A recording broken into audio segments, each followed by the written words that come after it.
할렐루야. 네, 대단히 감사합니다. 아이들이 예배하는 모습을 보니까 우리 마음에 많은 위로와 기쁨이 되지요. 오늘은 예배를 다 마치고 난 이후에 우리 식구들끼리 기념사진 한번 찍으십시오. 혼자 예배를 드리신 분은 혼자 찍으시고요, 셀카로. 또 부부가 예배를 드렸던, 자녀와 함께 예배를 드렸던 예배드린 사진을 우리 찍어서 우리 목자들에게 카카오톡으로 보내주시기 바랍니다. 우리 한 달 넘게 우리 얼굴을 보지 못하니까 궁금해하실 분들이 너무 많습니다. 저도 우리 성도님들이 어떻게 지내나 하고 그 얼굴이 너무 보고 싶고 그립습니다. 네, 오늘도 저는 예수 그리스도의 제자 바울이라는 제목으로 하나님의 말씀을 전하려고 합니다. 사도 바울은 고린도전서 11장 1절에서 내가 그리스도를 본받는 자가 된 것 같이 너희도 나를 본받는 자가 되라고 말씀을 하셨습니다. 그래서 오늘도 우리는 사도 바울의 모습을 살펴보면서 저와 여러분들의 모습이 예수 그리스도를 닮아가는 참된 제자로 성장하는 귀한 시간이 되시기를 주님의 이름으로 축원을 드립니다. 노벨 경제학상을 수상하였던 갈 브레이스라는 미국의 교수가 있는데요, 그가 쓴 글에 보면 이런 내용이 나옵니다. 지금으로부터 약 600여 년 전에 이 서양 사람들이 미지의 땅이었던 아프리카를 개척할 당시에 충격적인 모습을 어느 마을에서 발견하게 됩니다. 어떤 모습이냐면 아이들이 마을 공터에 옹기종기 모여서 여러 가지 놀이를 하는데 아주 그 조그만 녀석들이 이제 공기놀이를 하는 것을 봅니다. 그런데 가만히 들여다보니까 그들이 공기놀이 할 때에 사용하는 그 공기돌이 바로 다이아몬드 원석이었다는 것입니다. 비록 가공은 되지 아니했지만 그 크기가 공기놀이를 할 정도의 크기였다라면 그 값어치가 얼마나 대단하겠습니까? 자, 그럼에도 불구하고 그 아이들은 그 돌을 가지고, 그 귀한 다이아몬드 원석을 가지고 서양 사람들이 가지고 온 사탕 한 알과 바꾸어서 먹어버리고 말았다는 것입니다. 왜냐하면은 이 다이아몬드 원석과 그 사탕 한 알의 가치를 제대로 알지를 못하였기 때문이었습니다. 마치 창세기에 나오는 에서를 보는 것 같지 않습니까? 겨우 팥죽 한 그릇에 이 장자의 명분이라는 어마어마한 가치 있는 그 귀한 특권을 이 동생 이 야곱에게 팔아버린 모습이 생각이 납니다. 그런데 이렇게 어리석은 모습은 아프리카 아이들이나 또는 에서에게만 있는 것은 절대로 아닌 것 같습니다. 오늘 영상 예배를 드리는 저와 우리 동산교회 모든 성도들에게도 이러한 모습이 있다 하는 생각이 드시지 않습니까? 물론 우리는 정보의 홍수 시대에 살고 있기 때문에 이 사탕보다도 다이아몬드가 훨씬 더 소중하다는 것을 세상에 모르는 사람이 누가 있겠습니까? 심지어는 똑같은 마스크라고 할지라도 KF80 마스크보다도 94 마스크가 훨씬 더 좋고 비싸다는 그것은 요즘 초등학교 아이들도 다 알고 있습니다. 그래서 우리는 그 어느 시대보다도 똑똑하게 또 스마트하게 지혜롭게 살아가고 있다고 그렇게 우리는 자부하며 살고 있습니다. 그런데 실제로는 어떻습니까?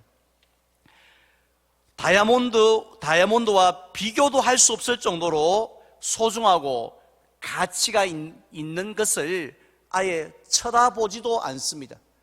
관심을 1도 가지지 않습니다. 근처 가지도 않습니다. 반면에 아무것도 아닌 것에는 우리의 모든 것을 다 바쳐서 심지어는 목숨까지 걸고 살아가는 모습을 볼 수가 있습니다. 이게 바로 이 시대를 살아가는 현대인들의 모습이 아니겠습니까? 그렇다면 다이아몬드보다도 훨씬 더 소중한 것, 아니 이 세상에서 가장 소중한 것이 무엇이라고 생각을 하십니까? 건강인가요? 아니면 물질입니까? 우리는 그 정답을 누가복음 12장에 나오는 예수님의 비유에서 발견을 할 수가 있습니다. 예수님은 한 부자에 대해서 말씀을 하시면서 참 어리석은 부자라고 그렇게 말씀을 하셨습니다. 그런데 우리가 그 비유를 볼 때요, 그 부자는 어리석은 것이 아니라 상당히 지혜로운 사람처럼 보입니다. 왜냐하면 그는 밭에 소출이 풍성해지자 기존의 창고를 헙니다. 그리고 그 다음에는 새로운 창고를, 더 큰 창고를 지어서 여러 해 동안 쓸 모든 물건들을 저축하는 모습을 우리에게 보여주었기 때문입니다. 그는 결코 우유부단한 사람이 아닙니다. 창고를 지어 말어 어떻게 하지? 하고 우물쭈물거리면서 골든타임을 놓치는 사람이 아니라 신속정확하게, 짜장면 배달처럼 신속하게 이 상황을 판단하고요, 그리고 또 아주 현명하게 모든 일에 대처를 하였기 때문입니다. 자, 그럼에도 불구하고 예수님께서 아유 어리석은 사람이라고 이렇게 말씀하신 이유가 무엇입니까? 요게벳의 노래에 나오는 그 가사처럼요, 내 삶의 주인이 누구인지를 몰랐기 때문이었습니다. 즉 내 삶을 친히 이끄시는 분, 내 삶을 친히 인도하시는 분, 나를 사용하시는 그분이 도대체 누구인지를 전혀 알지 못했기 때문입니다. 따라서 자기 자신을 기쁘게 하고 만족해 하는 일에는 최선을 다하면서 그렇게 살았지만은, 그러나 나의 생사화복을 주장하시는 그 하나님을 기뻐하시게 하는 일에는 전혀 신경을 쓰지 않았던 것이 그 어리석은 부자의 모습이었다는 것입니다. 결국 예수님께서 보실 때에 이 세상에서 가장 가치 있는 일은 무엇입니까? 우리의 삶의 참 주인 되시는 하나님을 기쁘시게 하는 것인 줄 믿습니다. 우리 한번 따라할까요? 하나님을 기쁘시게 하는 것. 네, 우리가 하나님을 기쁘시게 하면 어떻게 되어집니까? 놀라운 일이 일어나죠. 허물과 죄로 죽었던 우리가 하나님의 자녀가 되어지고 영원한 생명을 얻게 될 줄로 믿습니다. 그리고 또 이 땅을 살아갈 때에 우리를 하나님께서 축복의 길로, 그리고 또한 이 승리의 길로 인도하여 주실 줄 믿습니다. 그래서 우리 예수님께서 산상보훈에서 뭐라고 말씀하셨습니까? 이방인들처럼 무엇을 먹을까, 무엇을 마실까, 무엇을 입을까, 이런 것 걱정하고 이런 것 염려하며 하루를 살아가지 말라는 것입니다. 대신에 무엇을 먼저 구하라고 했습니까? 그렇죠, 하나님의 나라와 그 의를 구하라라고 말씀을 하신 것입니다. 그렇다면 우리가 하나님을 기쁘시게, 또 이웃을 기쁘게, 이런 구호는 많이 외칩니다만은 구체적으로 어떻게 하면 하나님을 기쁘시게 하며 살아갈 수 있을까요? 오늘 본문에 나오는 우리 사도 바울의 그 기도를 통해서 우리가 하나님을 기쁘시게 하기 위해서, 그런 삶을 살기 위해서 우리가 힘써야 할 세 가지가 무엇인지를 발견할 수가 있습니다. 먼저 첫 번째는 알아야 할 것을 알아야 합니다. 오늘 본문은 사도 바울이 로마 감옥에 갇혀 있으면서 골로새라는 교회에 보낸 옥중 서신입니다. 이 골로새 교회는 에베소 교회나 또 빌립보 교회처럼 사도 바울이 전도 여행을 하면서 직접 가서 복음을 전하고 제자를 삼고 교회를 세운 그런 곳이 아니었습니다. 오늘 시간 관계상 읽지는 않았지만은 골로새서 1장 7절에 보면 이와 같이 우리와 함께 종된 사랑하는 에바브라에게 너희가 배웠나니 라는 이 말씀을 볼 때 아마도 사도 바울이 에베소에서 사역을 할 때요, 이 골로새 출신의 이 에바브라라는 사람이 그 복음을 듣게 되어집니다. 그리고는 그 복음이 얼마나 귀했던지 이 복음을 내 고향 사람들, 사도 바울이 근처도 못 왔지만 이 고향 사람들에게 복음을 좀 전해야겠다 생각해서 그 골로새로 돌아가서 복음을 전했고, 그 복음을 듣고 교회가 세워진 것이 바로 골로새 교회였다는 것입니다. 자, 그런데 3절에 보면요, 이 골로새 교회는 다른 어떤 교회보다도 건강한 교회였습니다. 우리 교회 1층 로비에 보면요, 화분이 정말 많이 있습니다.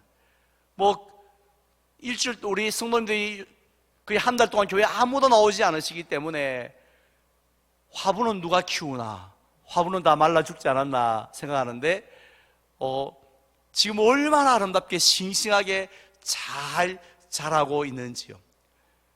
아마 주중에 담당자가 틈틈이 나와서 물을 주고 또 햇빛을 쬐어 주었기 때문이라 생각하는데요, 마치 우리 교회 화분처럼요, 말라 죽을 것 같았는데 이 골로새 교회가 말씀 안에서 얼마나 잘 자라갔는지 그 소식을 사도 바울이 옥중에서 듣게 되어집니다. 그래서 이 골로새 교회를 향하여서요 늘 기도하는데, 오늘 9절 말씀에 보면 우리가 듣던 날부터, 즉 그 소문을 듣던 날부터 너희를 위하여 기도하기를 그치지 아니하였다라고 말씀을 하고 있습니다. 자, 그렇다면 사도 바울이 이 골로새 교회를 위해서 기도할 때에 가장 먼저 하나님 무엇을 달라고 그렇게 하나님께 기도하였을까요? 우리 9절 말씀에 잘 나타나 있습니다. 다 함께 우리 9절 말씀을 봉독하겠습니다. 시작. 이로써 우리도 듣던 날부터 너희를 위하여 기도하기를 그치지 아니하고 구하노니 너희로 하여금 모든 신령한 지혜와 총명의 하나님의 뜻을 아는 것으로 채우게 하시고. 아멘. 지금 사도 바울은 무엇으로 그들에게 채워달라고 기도하고 있습니까? 무엇을 아는 것으로요? 하나님의 뜻을 아는 것으로 채워주시옵소서. 저 교회에 재정이 필요합니다. 골로새 교회에 무슨 오르간이 필요합니다. 필요한 것도 얼마나 많았겠습니까? 그런데 제일 먼저 필요한 것은 하나님, 이 교회가 온 성도들이 하나님의 뜻을 아는 것으로 충만하게 채워달라고 기도하고 있습니다. 우리 남자들이 군에 가면요, 반드시 알아야 할 것들이 많이 있습니다. 물론 몰라도 되는 것도 있는데, 그런데 이건 반드시 알고 기억까지 해야 되는 것이 있습니다. 자다가도 벌떡 일어나서도 이렇게 대답할 수 있는 것이 있어야 합니다. 뭐가 있습니까? 첫 번째는요, 우리가 지금 앞에도 우리 군에 갔다 오신 우리 교육자들, 장로님들 계시는데, 군번을 알아요. 군번을 모르면 안 됩니다. 글쎄 내 군번이 이러면 큰일, 아주 곤란해집니다. 또 자기가 들고 있는 총기에 그 총기마다 이 번호가 있거든요. 내 총기 번호가 몇 번인지도 알아야 됩니다. 심지어는 자기의 직속 상관의 관등 성명도 다 이렇게 알고 있어야 됩니다. 저도 3319-1569 제 군번입니다. 우리 예배를 드리는 우리 남자 성도님들 군번 다 기억하고 계시죠? 우리 신앙생활도 마찬가지입니다. 우리가 예수를 믿게 되면 반드시 알아야 할 것들이 많이 있는데, 주기도문 알아야 되죠. 사도신경 알아야 되죠. 또 십계명은 당연히 알아야 되지 않습니까? 그런데 그 무엇보다도 알아야 할 중요한 것은 바로 하나님의 뜻인 줄 믿습니다. 왜 그렇습니까? 우리가 부모님의 뜻을 전혀 알지 못한다면 부모님을 기쁘시게 할 수 없지 않습니까? 마찬가지로 하나님의 뜻이 뭔지 제대로 알지 못한다면 하나님을 기쁘시게 하고 싶어도 할 수가 없다는 거죠. 오히려 하나님의 마음을 더 근심하게 할 수 있지 않겠습니까? 그래서 사도 바울은 로마서 12장 2절에서 이렇게 말씀했습니다. 그 화면이 집에서도 볼 수 있는지 모르겠는데요. 다 함께 봉독할까요? 너희는 이 세대를 본받지 말고 오직 마음을 새롭게 함으로 변화를 받아 하나님의 선하시고 기뻐하시고 온전하신 뜻이 무엇인지 분별하도록 하라. 아멘. 우리 예수님께서도 하나님의 뜻을 아셨습니다. 이 땅에 독생자를 보내신 그 뜻이 무엇인지를 정확하게 알고 계셨어요. 그것은 섬김을 받는 것이 아니라 섬기는 것이었습니다. 그리고 또 자기 목숨을 많은 사람의 대속물로 주는 것이었습니다. 그것을 아셨기 때문에 겟세마네 동산에서 기도하실 때도 내 원대로 마옵시고 아버지 원대로 하옵소서라고 기도를 하신 것입니다. 그리고 세상 죄를 지고 가는 어린 양의 모습으로 십자가에 달려 죽으셨습니다. 하나님의 뜻을 알았기 때문입니다. 오늘은 우리들도 마찬가지입니다. 하나님은 저와 여러분들을 향한 뜻이 있음을 믿으시기를 바랍니다. 죄인이었던 우리를 구원하신 뜻이 있어요, 없어요? 구원하신 뜻이 있습니다. 오늘 3월 22일을 우리에게 허락하신 뜻이 있습니까? 당연히 이 날을 허락하신 뜻이 있습니다.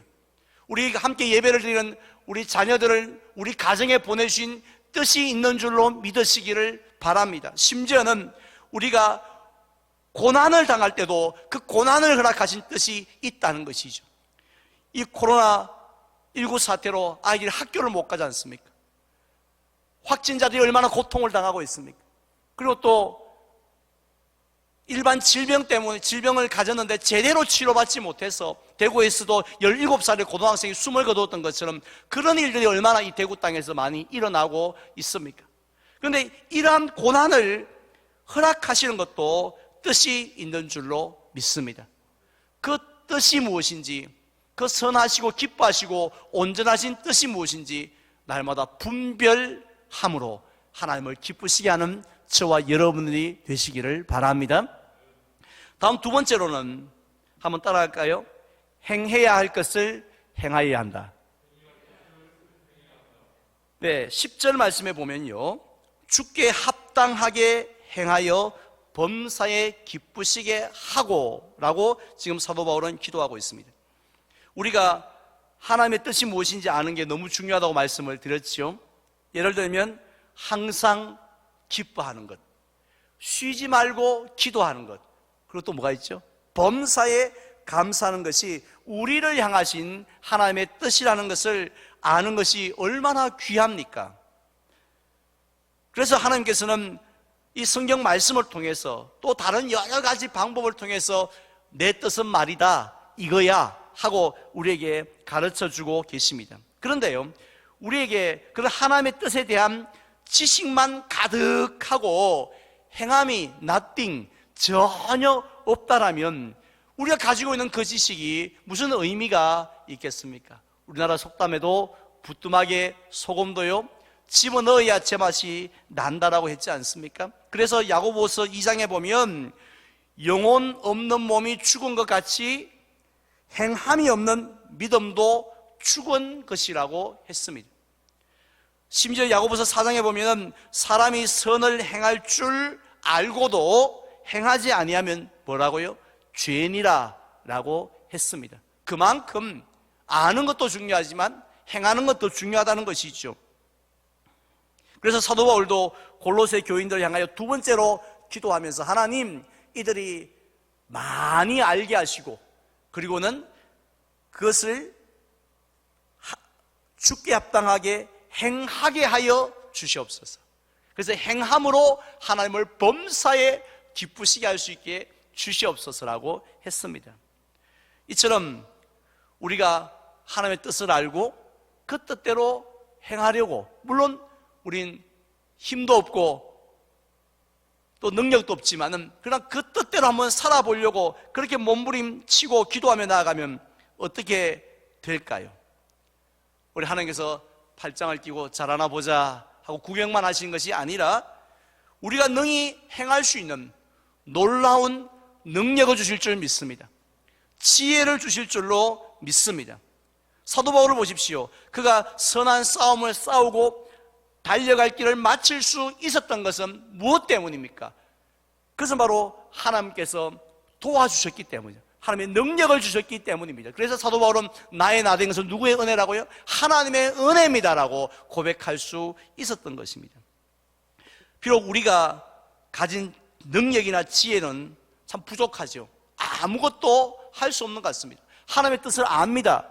그게 하나님의 뜻이군요. 우리가 깨달았습니다. 근데 그걸 하려고 하니 엄마야 얼마나 엄청난지, 내가 어떻게 그 일을 내가 어떻게 용서할 수 있습니까? 내가 어떻게 전도할 수 있습니까? 그런 마음이 들지만은 그러나 우리가 결단하고 나아가면 하나님께서 그 일을 감당하고도 남음이 있는 은혜를 주실 줄 믿습니다. 그래서 항상 기뻐할 수 있는 능력도 주시고요, 또 쉬지 말고 기도할 수 있는 능력도 주시고, 그리고 범사에 감사할 수 있는 능력도 주실 줄 믿습니다.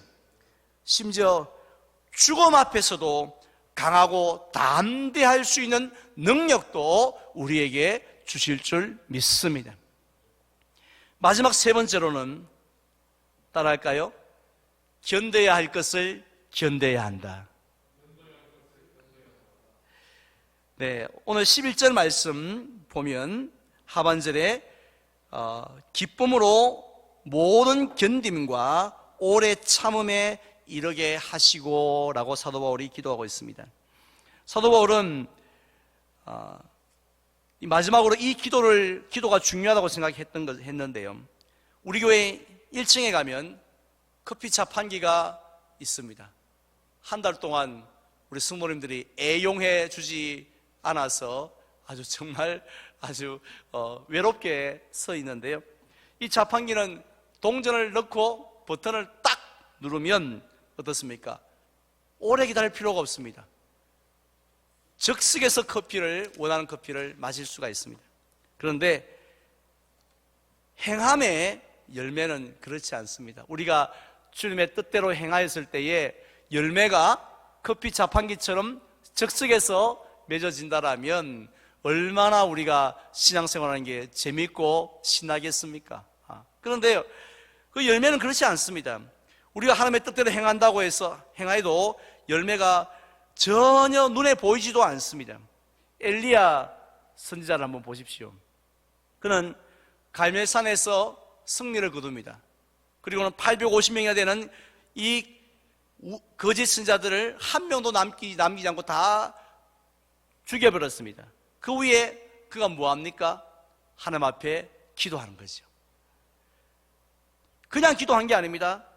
땅에 꿇어 엎드립니다. 얼굴을 무릎 사이에 넣고 그렇게 기도합니다. 이제 우상의 문제가 다 해결됐지 않습니까? 그리고 또 철저하게 기도하지 않습니까? 그런데 하나님은 적석에서 응답해서 비를 쏟아지게 하지 않습니다. 6번까지 기도하여도 구름 한 점 보이지 않았다라고 했습니다. 7번째 기도할 때에 비로소 마침내 큰 비가 내렸다고 했습니다. 이세벨의 모습도 마찬가지였습니다. 이 엘리야가 승리하고 나니까 이세벨이 회개하고 천부의 여지 없어서 손들고 옵니다 하면서 돌아왔던 것이 아니었죠. 오히려 더 열받아가지고 엘리야를 죽이려고 했지 않습니까? 이렇게 상황은 잘 변하지 않습니다. 우리 교회가 선교하는 미얀마의 전체 인구 중에 7%가 기독교인이라고 합니다. 우리가 생각할 때는 미얀마는 철저한 불교 국가라고 생각하는데, 이렇게 많은 이 신앙의 열매가 나타나게 된 것은 아도니람 저더슨이라는 한 선교사의 헌신 때문이라고 합니다. 1813년에 그는 미국에서 대학을 마치고 미얀마로 가서 복음을 전합니다. 가서 복음을 전하는데 무려 6년이 지났음에도 6년이 지날 때까지 단 한 명의 결신자도 없었습니다. 6년 동안 그렇게 열심히 복음을 전했는데 그 사이에 죽을 고비도 수십 번의 죽을 고비를 넘겼다고 합니다. 그리고 그의 아내가 병으로 죽습니다. 심지어는 그 6년 동안에 그의 자식들 중에 여러 명이 또 세상을 떠나게 되어집니다. 그런데도 불구하고 한 명의 열매도 없었습니다. 6년째가 지나자 비로소 딱 한 명의 결신자가 나오게 된 것이죠. 결국 그는 오래 참았습니다. 견뎠습니다. 비록 지금은 아무것도 보이지 않지만 하나님이 열매 맺게 해줄 줄 믿습니다 하고 믿음으로 견뎌야 할 것을 견뎠습니다.